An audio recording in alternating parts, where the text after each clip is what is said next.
Subscribe to Storylab for more stories. Now let's begin this one. The phone buzzed for the 33rd time in 4 hours, and I let it ring out just like the previous 32 calls.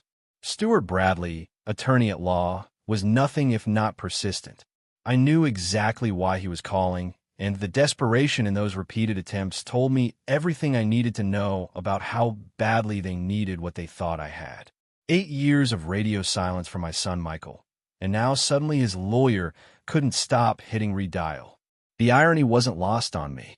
My name is Theodore Cochran, and I've spent the better part of 4 decades building something from nothing. Started with a single construction crew and a beat-up truck, turned it into Cochran Development.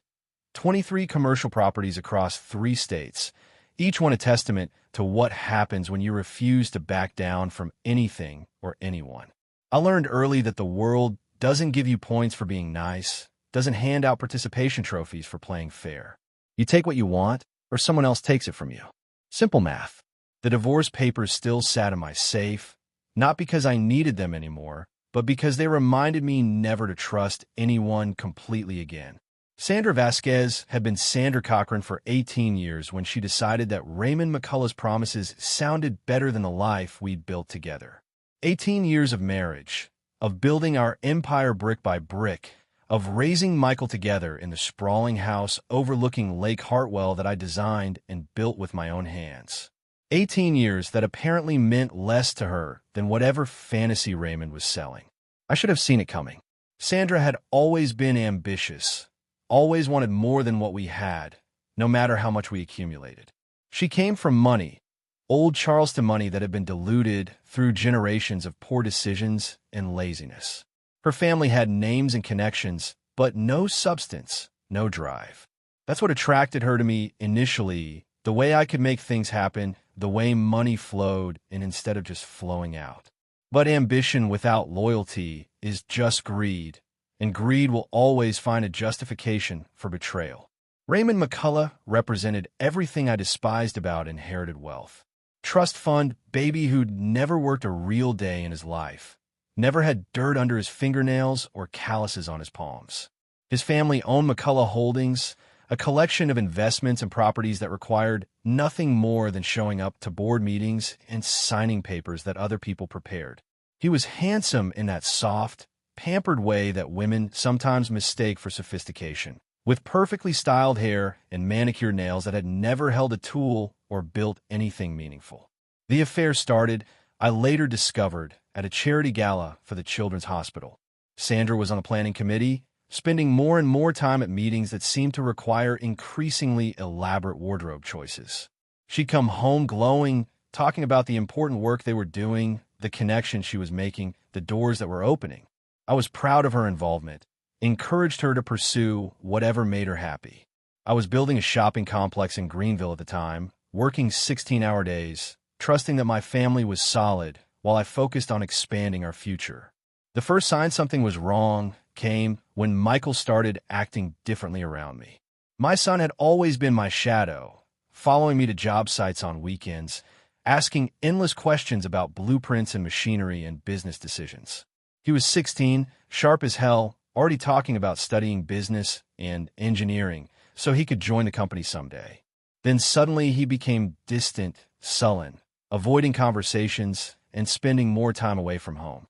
When I asked Sandra about it, she said it was normal teenage behavior, that I was being paranoid because I worked too much.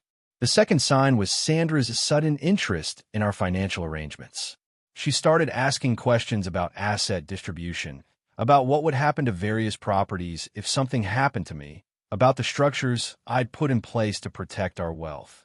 She framed it as concern for our family's security, but there was something calculated in the way she approached these conversations, like she was gathering intelligence rather than seeking reassurance. The third sign was when I came home early from a site visit and found her in my study, going through files that had nothing to do with anything she should have been concerned about. She claimed she was looking for our insurance papers, but the files she'd been examining contained partnership agreements and development contracts. When I pressed her about it, she became defensive, accused me of not trusting her, turned the whole thing around to make me feel guilty for questioning her motivations. I started paying attention after that, really paying attention. I hired a private investigator, not because I wanted to catch her cheating, but because I needed to understand what she was really after. What Marcus Webb uncovered over the next 6 weeks painted a picture that was worse than simple adultery. Sandra and Raymond weren't just having an affair. They were planning something that would destroy everything I'd built. The photographs showed them meeting in hotel rooms, in his car, in secluded restaurants across town. But more damning were the documents Marcus managed to photograph when they thought they were alone. Raymond had prepared a detailed analysis of Cochrane Development's holdings, complete with valuations and potential liquidation strategies. Sandra had provided him with copies of our financial statements, partnership agreements, and detailed information about our various business relationships. They weren't just planning to run away together. They were planning to gut my company and use the proceeds to fund their new life. The final piece of evidence came when Marcus followed Raymond to a meeting with Sandra's divorce attorney. They were strategizing about how to maximize her settlement, how to claim that she'd been instrumental in building the business, how to argue for immediate liquidation of assets rather than long-term settlements. They had it all mapped out, the timeline, the arguments, the witnesses they would call to support Sandra's claims about her contributions to our success. That night, I sat in my study until dawn, staring at the photographs and documents spread across my desk. 20 years of marriage, and my wife was planning to destroy me with the same methodical precision I'd used to build our empire. The betrayal cut deeper than I'd thought possible, but underneath the pain was something colder and more focused. If Sandra wanted to play this game, I'd show her what it meant to compete with someone who'd never lost anything he wasn't willing to fight for. I didn't confront her immediately. Instead, I spent the next month preparing for war. I moved money, restructured partnerships, created new corporate entities that would be invisible to anyone who didn't know exactly where to look. I documented Sandra's access to confidential information, preserved evidence of her theft of proprietary documents, built a case that would not only protect my assets, but destroy any credibility she might have in divorce court. More importantly, I started recording our conversations. Every discussion about the business, every question about our finances, every time she tried to gather information that she could pass along to Raymond. I installed cameras in my study, in our bedroom, in the kitchen, anywhere we might have private conversations. I needed evidence not just of what she was doing, but of her deliberate deception, her calculated betrayal of everything we'd built together. The end came faster than I'd expected. Sandra made her move on a Tuesday morning in March, serving me with divorce papers while I was at the job site. She timed it for maximum impact. I was in the middle of negotiations for the biggest project in our company's history, a mixed-use development that would double our annual revenue.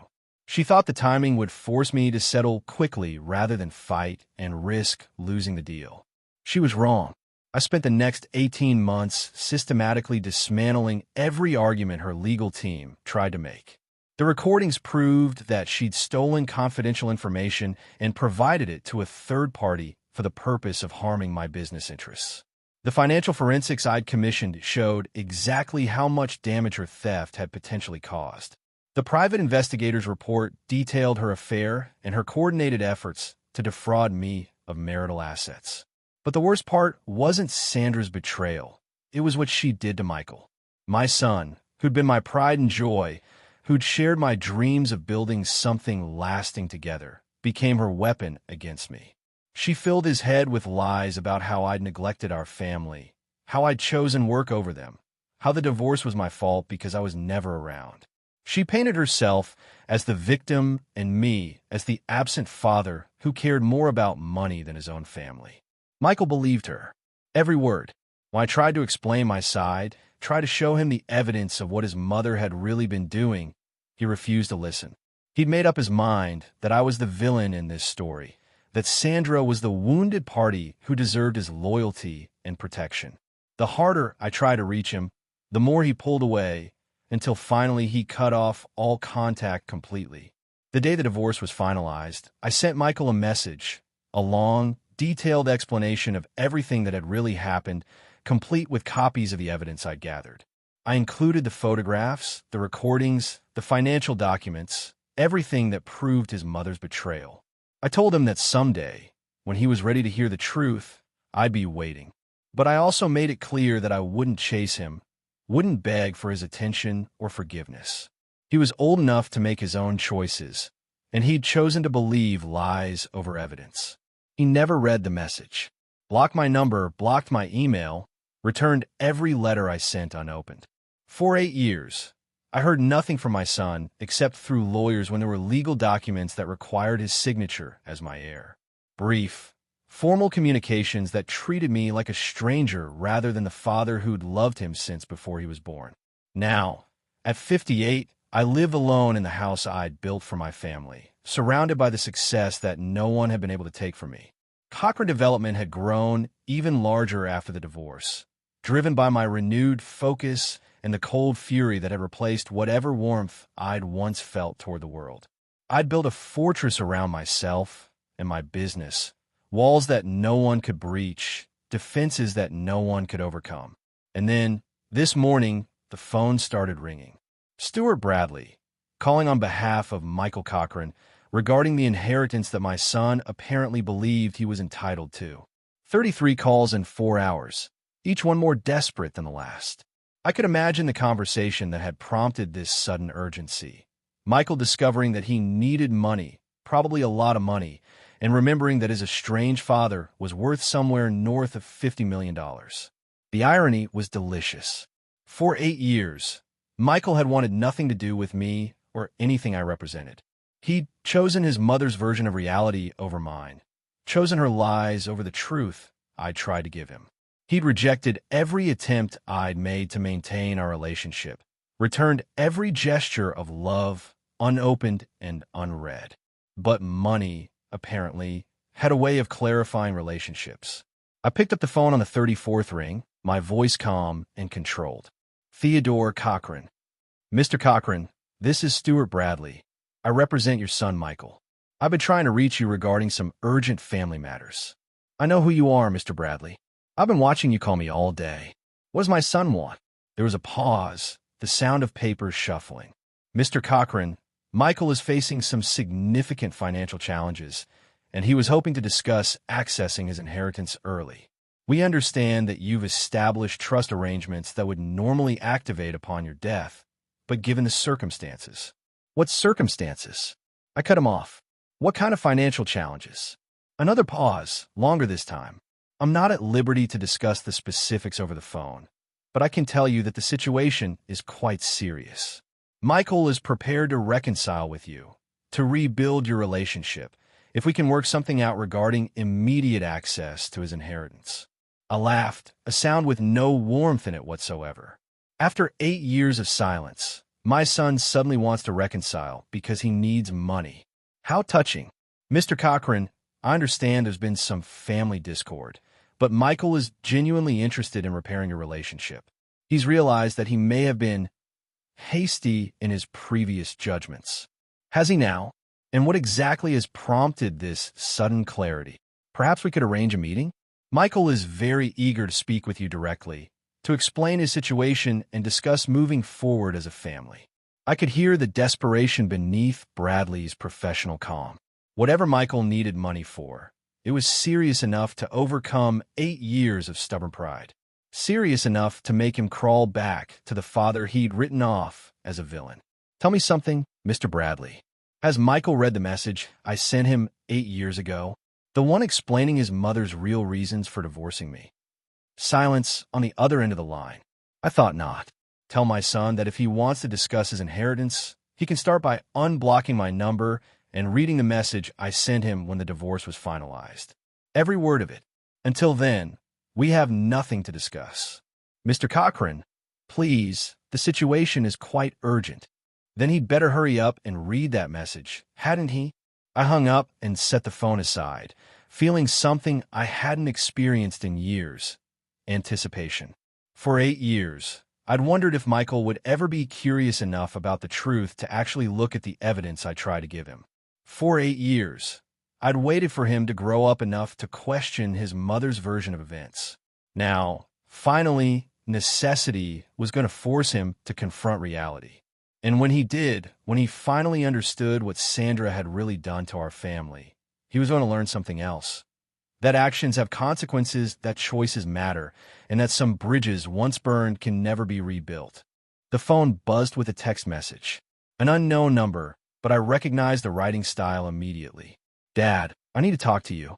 Can we meet? I stared at the message for a long moment, then typed back a single word, no. Another message came through almost immediately. Please, I'm in serious trouble. Read the message first. Every word. Then we'll talk.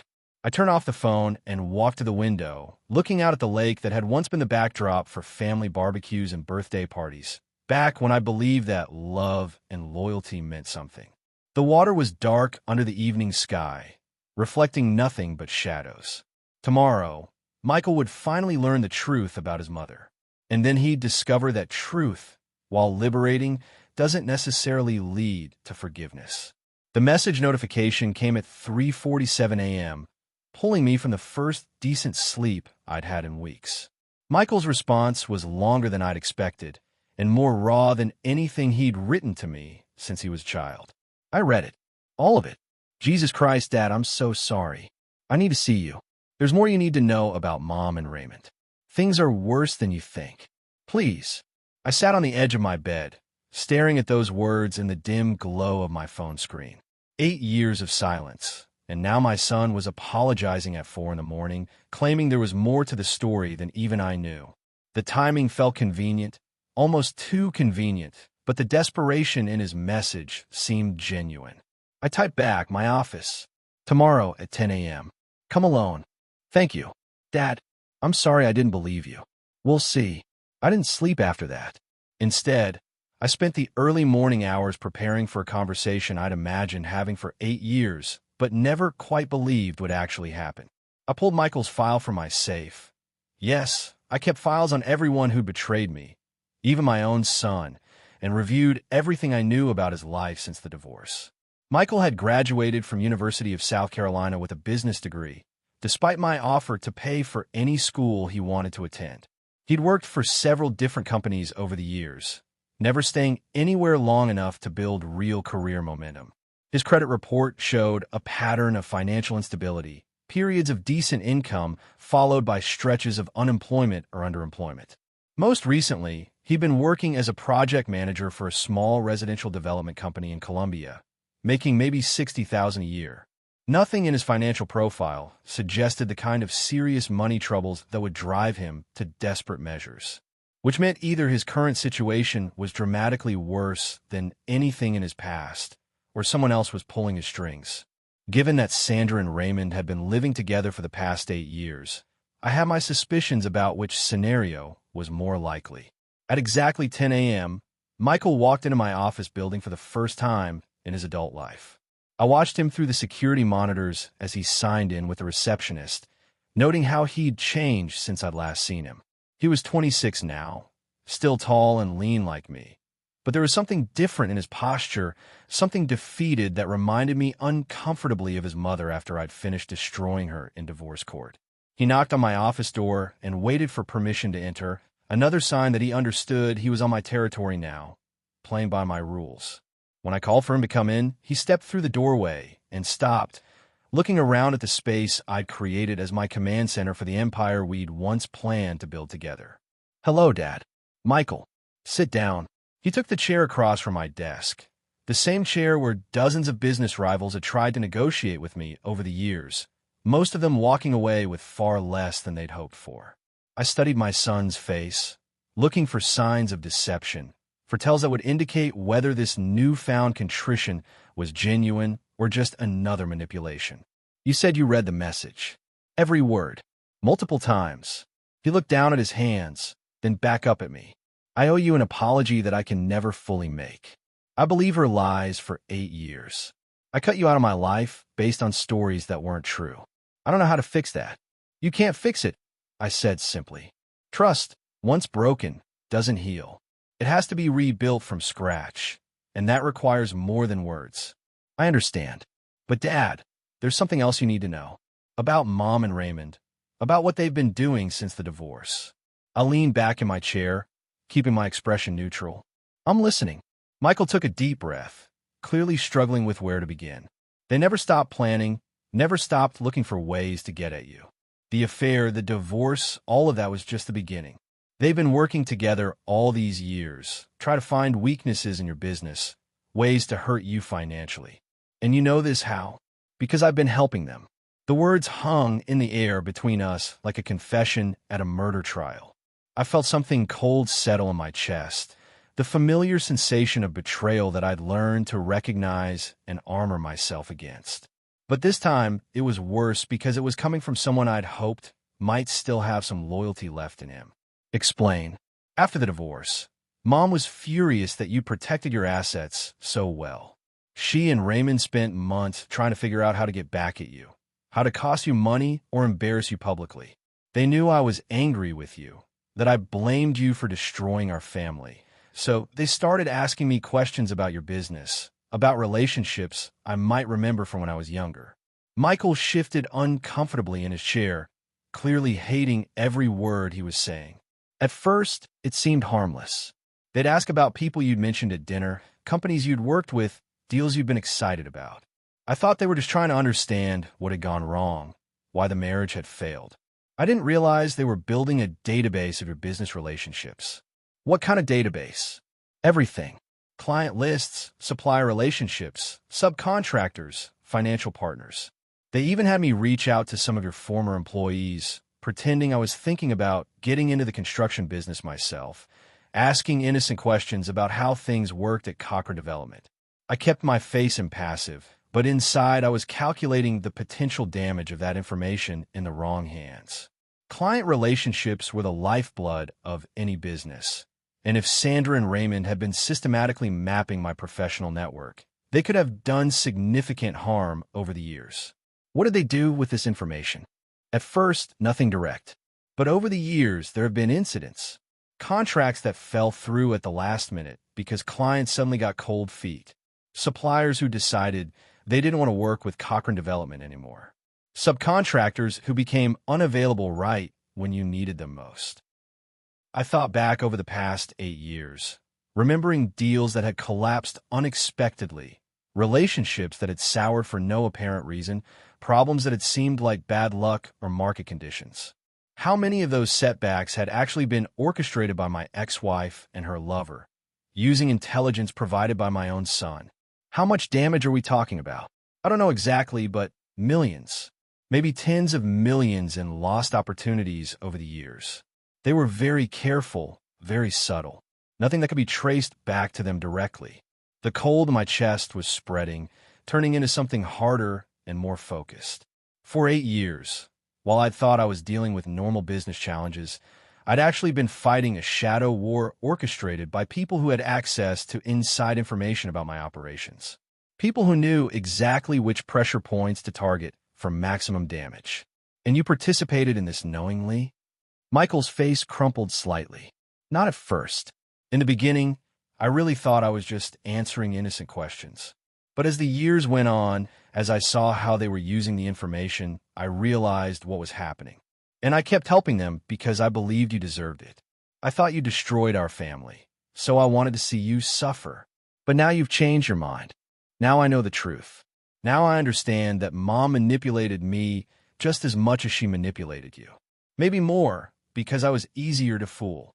I stood up and walked to the window, looking out at the city I'd helped shape with my developments, considering what Michael had told me.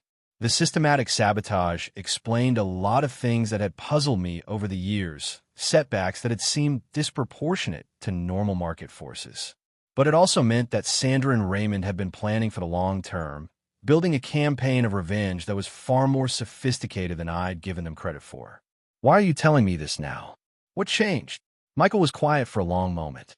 Because they want to use me for something bigger, something that would destroy you completely. And because I finally realized that whatever you did wrong as a husband and father, you never deserve what we've been doing to you. I turned back to face him. What do they want you to do? They found a way to challenge the partnership structures you set up to protect your business. Raymond's been working with lawyers for years, looking for loopholes in the agreements you signed with your major investors. He thinks he's found something that could force a dissolution of Cochrane Development, something that would require you to liquidate everything and distribute the proceeds. This was news to me and potentially catastrophic news. I'd spent considerable time and money structuring my business relationships to prevent exactly this kind of challenge. But legal strategies evolved, and determined enemies could sometimes find weaknesses that hadn't existed when the original documents were drafted. What kind of loophole? I don't understand all the legal details, but it has something to do with disclosure requirements when the partnerships were formed.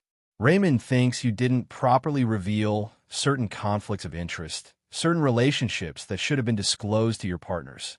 He believes that if he can prove material non-disclosure, he can petition the court to dissolve the partnerships and force liquidation.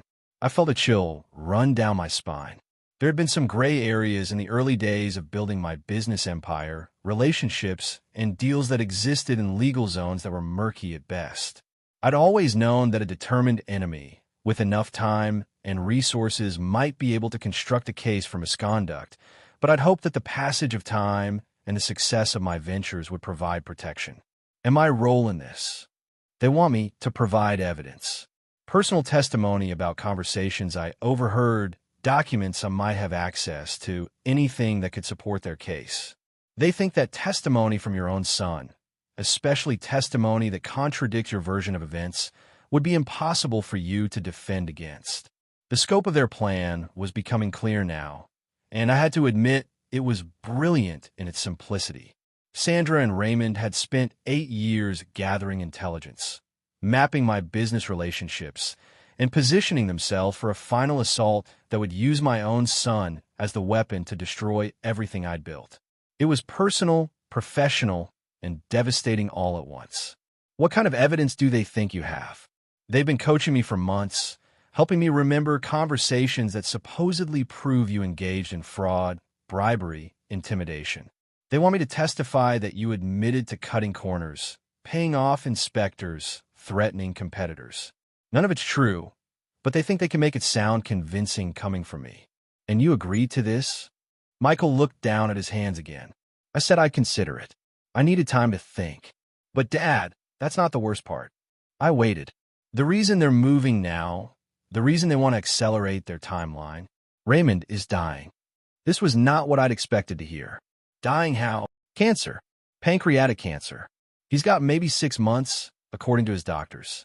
Mom is terrified that when he dies, she'll lose access to his money, his family's money.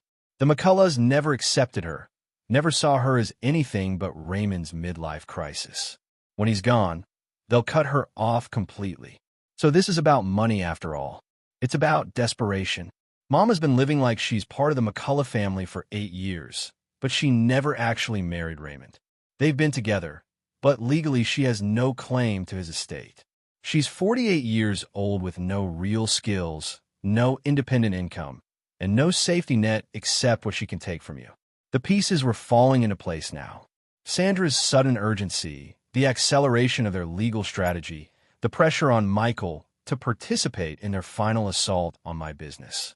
Raymond's impending death had created a deadline that was forcing them to move before they were completely ready. What exactly are they asking you to do? Testify in court. Sign affidavits. Provide documentary evidence that supports their case for partnership dissolution. They've been very specific about what they want me to say, very detailed about the stories I need to tell. And in return, they promise to include me in whatever settlement they get. Mom says I deserve part of what they take from you, as compensation for all the years you neglected me. I studied my son's face, looking for any sign that he was still considering their offer, still tempted by the promise of easy money. What I saw instead was someone who looked exhausted by years of carrying guilt and anger that had been fed to him by people he trusted. But you're not going to do it. No, I can't. Not after reading that message. Not after understanding what really happened 8 years ago. I won't be their weapon against you anymore. Then why are you here, Michael? What do you want from me? I want to help you stop them. I want to make up for 8 years of helping them hurt you. And he hesitated, clearly struggling with the next part. I need your help with something else. What kind of help? Raymond and Mom, they've been leveraging their relationship with me, using it to put pressure on me to make sure I stay loyal to their cause. Leverage how? Michael's face flushed with embarrassment. 3 years ago, I was struggling financially. My girlfriend had left me. I'd lost my job. I was about to lose my apartment. Mom offered to help, said Raymond could get me work with one of his family's companies. I was grateful, desperate enough to accept help from people I should have questioned. What kind of work? Consulting. Marketing consulting for McCullough Holdings. But it wasn't real work, not really. They were just giving me money, $40,000 a year, to basically do nothing. I thought it was their way of helping family, of taking care of me when my own father wouldn't. I began to see where this was going. But there was paperwork involved. Contracts, tax documents, records of payments that could be interpreted as something other than charity. Exactly. They structured it to look like I was receiving payments for services that I wasn't actually providing. And they made sure to document everything very carefully. If someone wanted to make it look like fraud, like I was stealing money from Raymond's family company, they could destroy you completely. And they've made it clear that if I don't cooperate with their plan to destroy you, they'll make sure I'm prosecuted for defrauding McCullough Holdings. I'd go to prison, and I'd still lose everything. The beautiful ruthlessness of their strategy was becoming apparent. Sandra and Raymond had spent years positioning Michael as both a weapon against me and a hostage to ensure his cooperation. They'd created a situation where he was trapped between betraying his father and destroying himself. But they'd also made a critical error. They'd assumed that Michael would never find out the truth about the divorce, never question the stories they'd fed him about my supposed failures as a husband and father. They'd built their entire strategy around his continued ignorance and resentment. Now that he knew the truth, their leverage was compromised. Michael was still trapped by the financial arrangements they'd created, but his motivation had changed completely. Instead of wanting to hurt me, he wanted to escape their control. What exactly do you want me to do? Help me disappear. Give me enough money to get away from them, to start over somewhere they can't find me. I know I don't deserve your help after everything I've done, but I'm desperate. If I stay, they'll force me to testify against you. If I refuse, they'll have me arrested. Either way, I lose everything. I walked back to my desk and sat down, considering his request.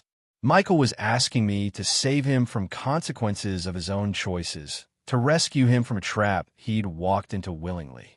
Under normal circumstances, I might have let him face the results of his decisions alone. But these weren't normal circumstances. How much money are we talking about? Enough to disappear completely. New identity, new location, enough to live on while I figure out how to rebuild my life. Maybe $500,000. That's a lot of money for someone who spent 8 years helping my enemies hurt me. I know I have no right to ask. But Dad, if you help me get away from them, I can give you something more valuable than money, which is everything they got planned, every detail of their legal strategy, every piece of evidence they think they have, every weakness they think they've found in your business structure. I can help you prepare a defense that they'll never see coming. This was an interesting proposition. Michael was offering to become a double agent, to feed me intelligence about Sandra and Raymond's plans while pretending to still be under their control. It was risky for him, but it would give me enormous advantages in the coming battle. Why should I trust you? You've been working against me for 8 years. How do I know this isn't just another layer of their manipulation? Because I'm giving you something they don't know I have. Michael reached into his jacket and pulled out a small digital recorder. Every conversation I've had with them for the past 6 months, every strategy session, every planning meeting, every detail of what they're trying to do to you. He set the recorder on my desk. I started recording them when I began to suspect that something wasn't right about their stories. I wanted evidence of what they were saying in case I ever needed to protect myself. I didn't know I was documenting a conspiracy to destroy you, but that's what I ended up with. I picked up the recorder, feeling its weight in my hands. If Michael was telling the truth, this device contained evidence of Sandra and Raymond's systematic campaign against me, proof of activities that could be construed as conspiracy, fraud, maybe even racketeering. It was exactly the kind of ammunition I needed to turn their legal strategy against them. How many hours of recordings? Maybe 20 hours total. The most important stuff is from the last 2 months when they've been finalizing their plans. You'll hear them discussing everything. The legal strategy, the evidence they think they have, the timeline for filing their case. You'll also hear them talking about what they plan to do to me if I don't cooperate. I looked at my son, seeing him clearly for the first time in 8 years. He was still the boy who'd follow me around construction sites, asking questions and dreaming of building something important together. But he was also a man who'd made terrible choices, who'd allowed himself to be manipulated into betraying the people who loved him most. If I help you disappear, what happens when they realize you're gone? They'll panic. They'll know their plan is compromised, but they won't know how much you know or what you're planning to do with the information. It'll force them to make mistakes, to act rashly instead of following their careful strategy. And you're willing to walk away from everything? Never see your mother again. Never contact anyone from your old life? Michael was quiet for a long moment. Dad, my old life was built on lies. Everything I thought I knew about my family, about you, about myself, it was all based on stories that weren't true. I need to start over completely, build something real this time. I stood up and walked to my safe, pulling out a folder that contained documents I'd hoped never to use. Inside were new identity papers, financial accounts, and travel documents that I'd prepared years ago as a last resort, insurance against the possibility that someday I might need to disappear myself. Building an empire made enemies, and smart men always had exit strategies. You can use these, I said, placing the folder on my desk. The identity is clean, the accounts are untraceable, the documents will get you anywhere you want to go. But once you use them, Theodore Cochran's son Michael ceases to exist. You'll be someone else entirely, with no connection to this life or this family. Michael opened the folder and examined the contents, his hands shaking slightly as he realized I was offering him genuine freedom from Sandra and Raymond's trap. Why are you doing this? After everything I've done to hurt you? Because you're my son, and because I learned a long time ago that the best revenge against people who try to manipulate you is to remove their leverage completely. What about you? What are you going to do with the recordings? I smiled for the first time in months, feeling the familiar cold satisfaction that came with having superior information and resources in a conflict. I'm going to give Sandra and Raymond exactly what they think they want. And then I'm going to show them what happens when you declare war on someone who's better at it than you are. Michael left my office an hour later with enough money to disappear completely and detailed instructions about how to use his new identity safely. As I watched him walk away, I felt something I hadn't experienced since the divorce. Hope. Not hope for reconciliation. Too much damage had been done for that. But hope that maybe someday my son might build something worthwhile with the second chance I'd given him. But first, I had work to do. Sandra and Raymond had declared war on me 8 years ago, using my own son as a weapon against me. Now that weapon was no longer available to them, and they were about to learn that I'd spent decades preparing for exactly this kind of fight. I picked up the recorder Michael had left behind and pressed play. Sandra's voice filled my office, sharp with the kind of focused malice that had once been directed toward building our life together. Has to be willing to testify that Theodore threatened competitors, that he admitted to cutting corners on safety inspections. Michael's credibility as a son will make it impossible for Theodore to dismiss the allegations. I smiled and settled back in my chair, preparing to listen to my enemies plan their own destruction. They thought they were hunting a wounded animal, but they were about to discover they'd been stalking a predator instead. The call came exactly 72 hours after Michael disappeared. Sandra's voice, tight with barely controlled panic, crackled through my office speaker as I worked through the stack of legal documents my attorneys had prepared based on the intelligence Michael had provided. Theodore, we need to talk. Michael is missing. Is he? I kept my voice neutral, professional. Have you contacted the police? Don't play games with me. I know you've seen him. His landlord said he cleared out his apartment 3 days ago, paid his lease in cash through the end of the year. That's not something a broke 26-year-old does without help. Maybe he got a better job. Maybe he decided to move on with his life. He was supposed to meet with our lawyers yesterday to finalize his testimony. Instead, his phone goes straight to voicemail and his apartment is empty. That's not a coincidence. I leaned back in my chair, savoring the fear I could hear beneath Sandra's anger. For 8 years, she'd felt secure in her power over our son, confident that his resentment toward me would keep him loyal to her cause. Now that security was gone, and she was scrambling to understand what had changed. What exactly are you suggesting, Sandra? I'm suggesting that you interfered with something that wasn't your business. Michael had obligations, commitments that he's now walking away from. That's going to have consequences. What kind of consequences? The kind that Raymond's family lawyers are very good at arranging. Michael took money from McCullough Holdings for services he didn't provide. That's fraud, Theodore. If he doesn't honor his commitments to us, we'll make sure he spends the next decade in federal prison. I had to admire her boldness, threatening to destroy her own son to maintain leverage in a game she was already losing. But then, Sandra had never let family loyalty interfere with her ambitions. That's assuming you can find him to prosecute him. Silence on the other end of the line, followed by the sound of papers rustling. When Sandra spoke again, her voice had taken on the cold, calculating tone I remembered from the worst days of our divorce. You think you're very clever, don't you? Turning Michael against us, convincing him to run away instead of facing his responsibilities. But you're not the only one who's been planning for this possibility. What's that supposed to mean? It means we don't need Michael's testimony to destroy you. We have other evidence, other witnesses. All Michael's disappearance does is accelerate our timeline. Then why call me? If you're so confident in your case, why not just file it and let the courts decide?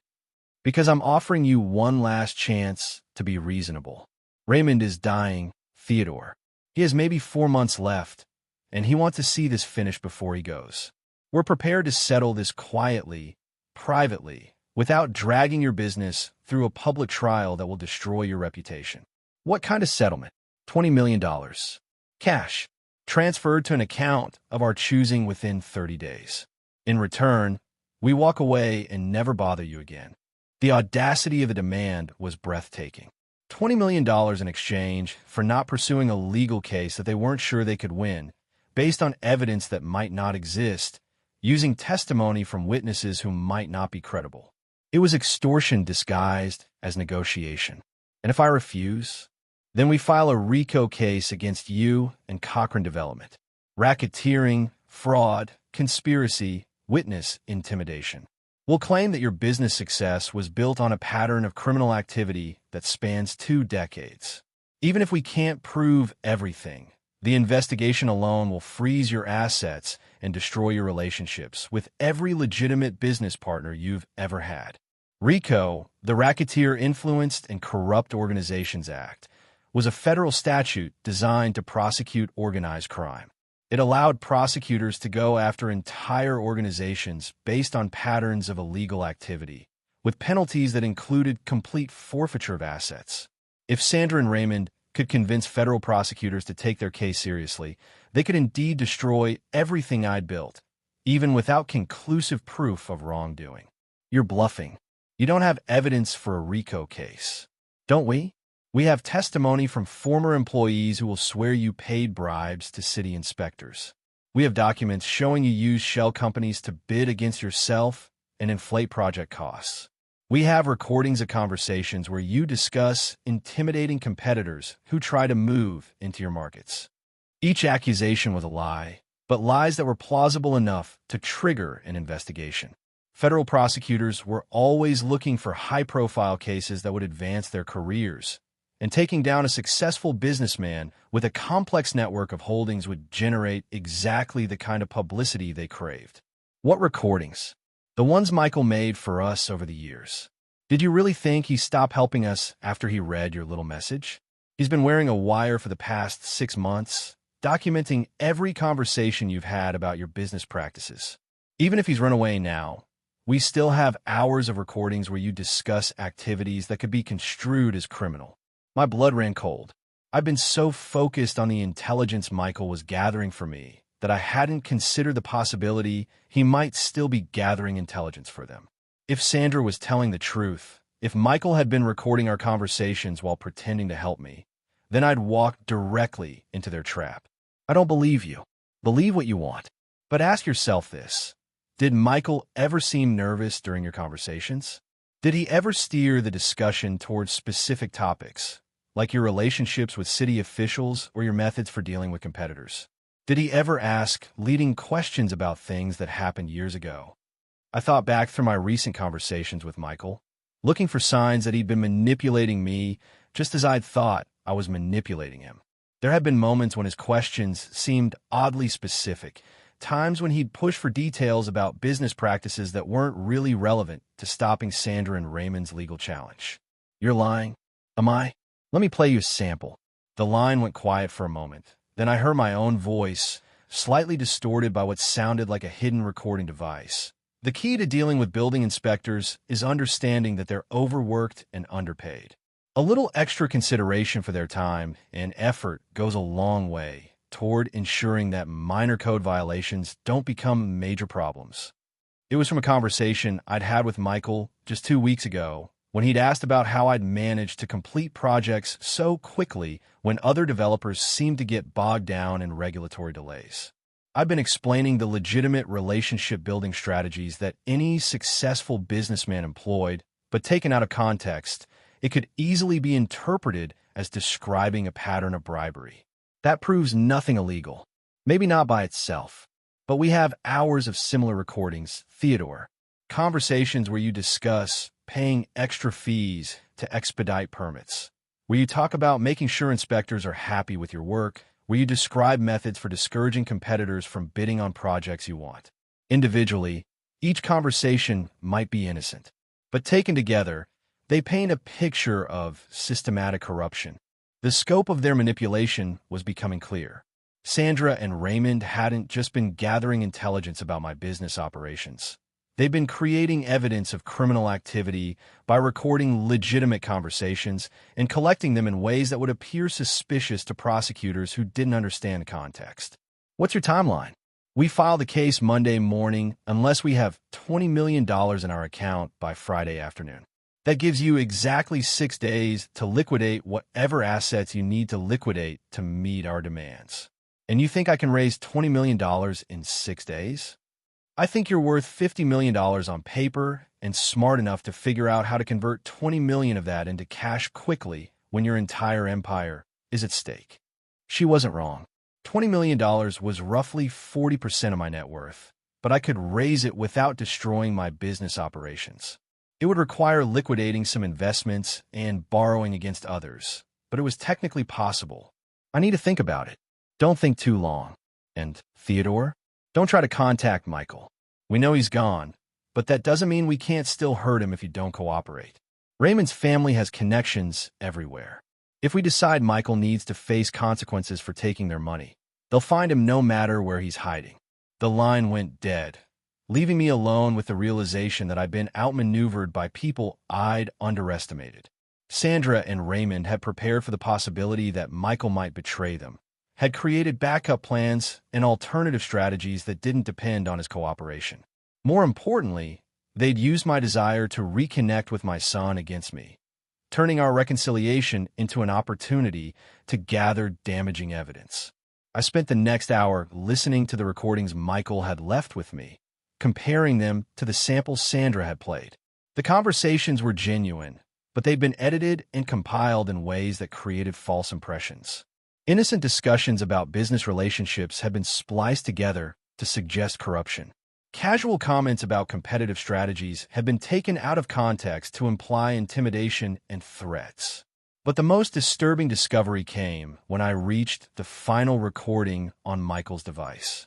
It was a conversation between Sandra and Raymond, but the timestamp showed it had been recorded just 2 days ago, while Michael was supposedly helping me prepare to fight them. Doesn't suspect anything. He thinks Michael is on his side now. Thinks we've lost our leverage over the boy. By the time he realizes Michael is still working for us, we'll have everything we need to destroy him. Raymond's voice, weak but still sharp with malice. What if Michael actually has changed sides? What if he's really trying to help his father?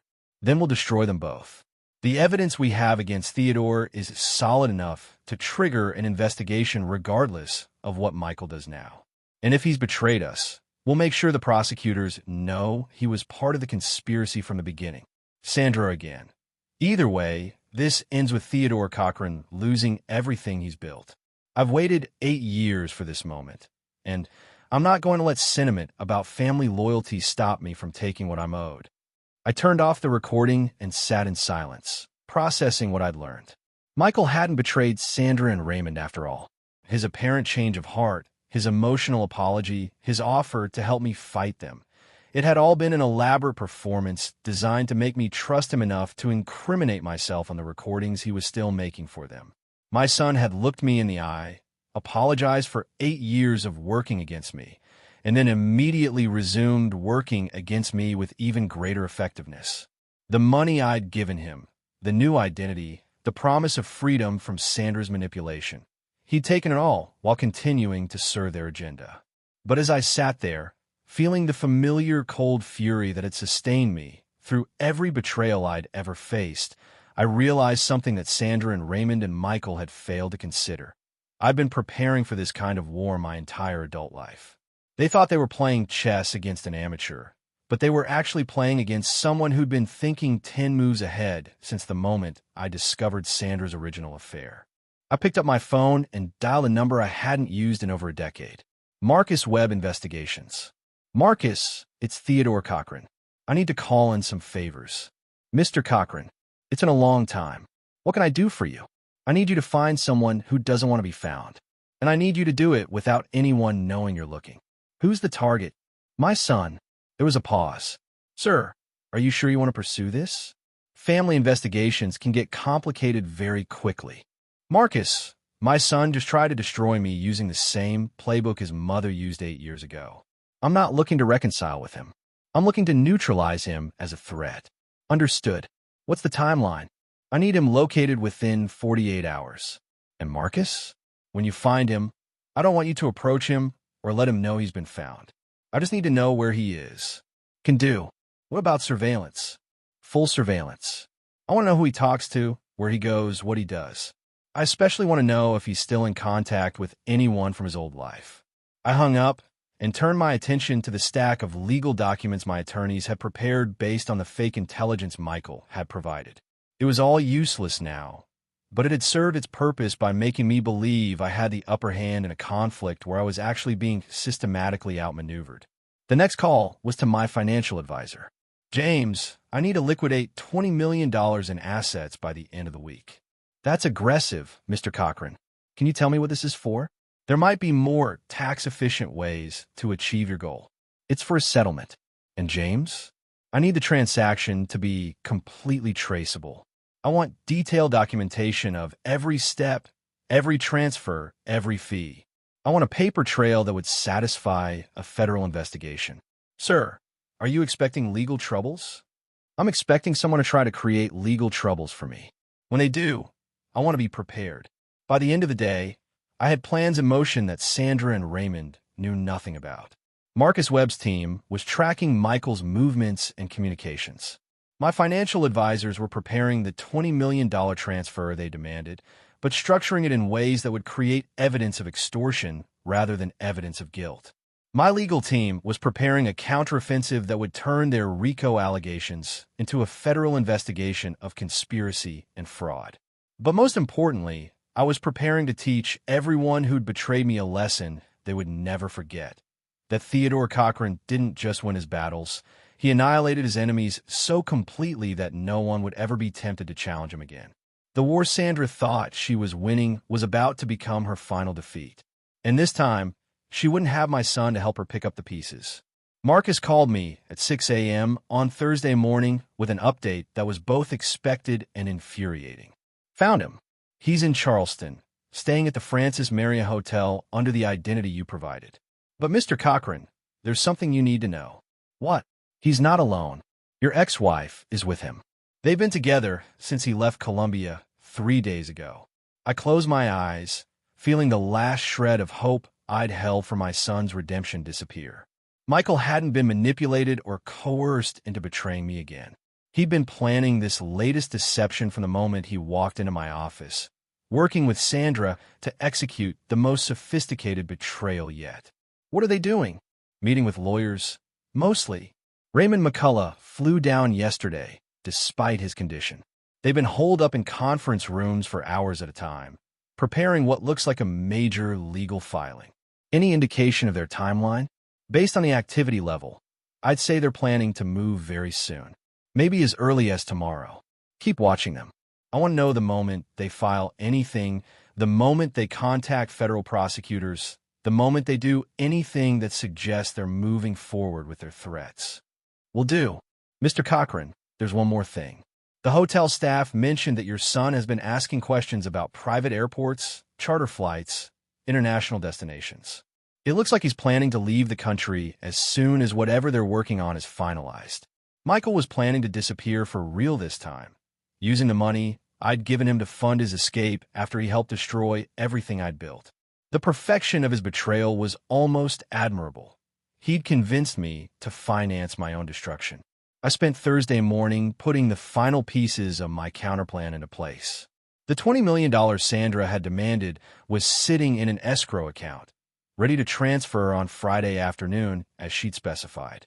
But the transfer would trigger automatic notifications to federal agencies about large cash transactions, and the documentation I'd prepared would clearly indicate that the payment was being made under duress to prevent the filing of false criminal charges. More importantly, I'd spent the past 3 days compiling my own evidence package.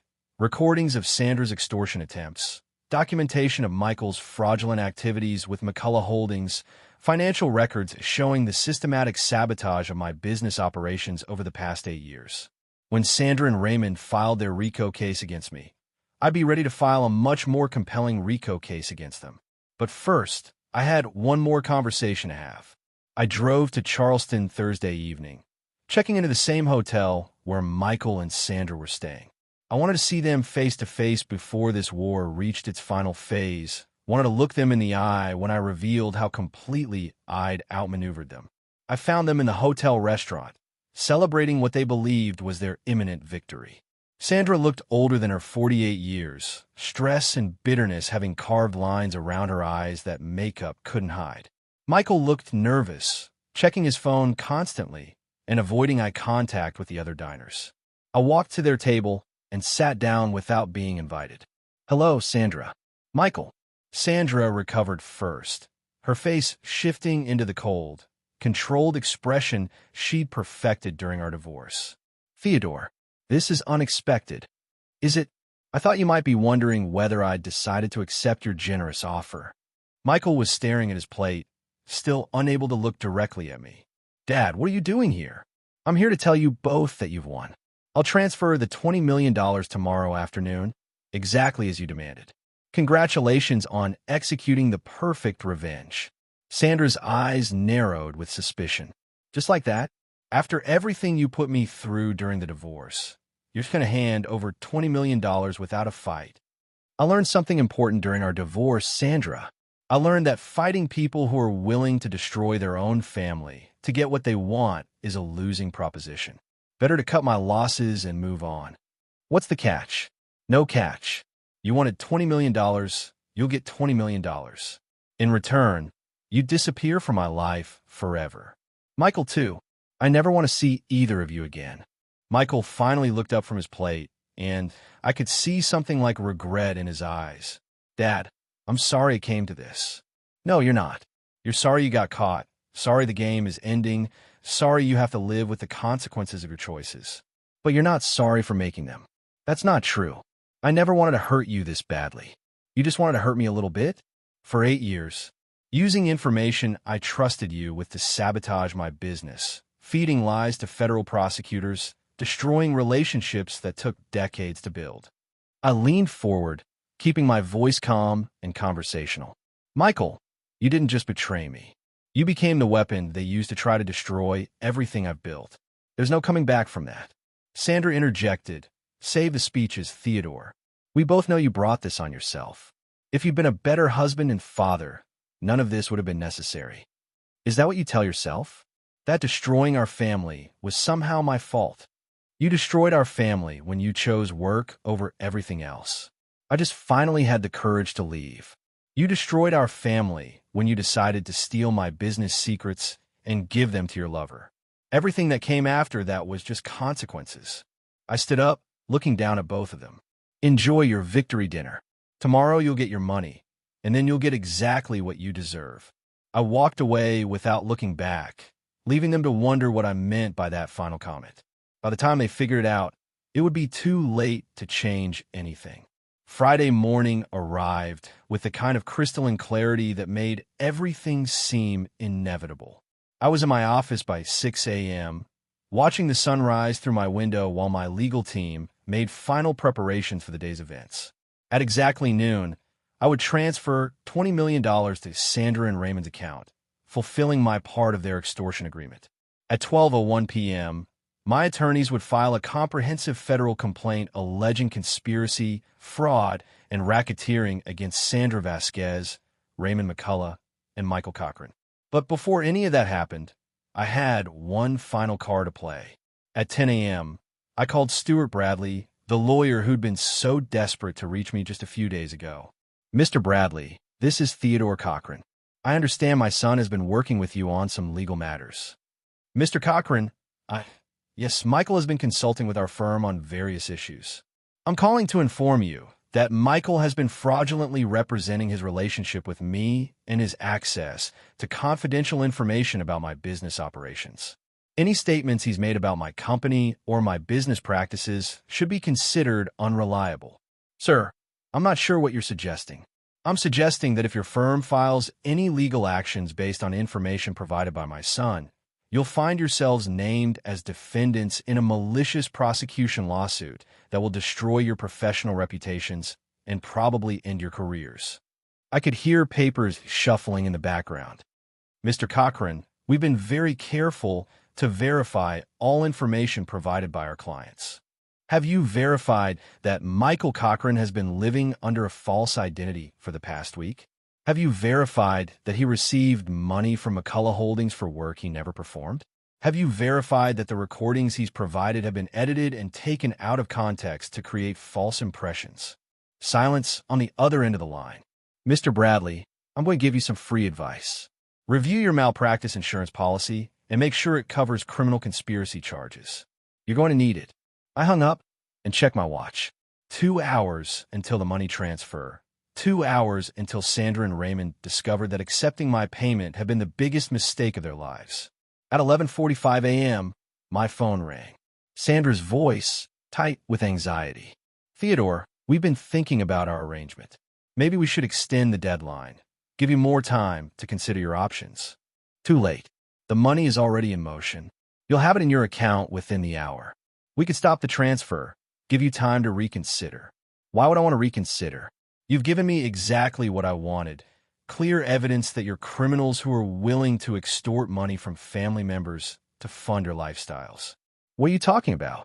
I'm talking about the fact that accepting payment to not file false criminal charges is federal extortion. Sandra, I'm talking about the fact that conspiracy to commit extortion is a RICO predicate offense.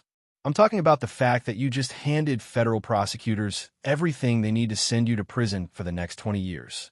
The line went dead.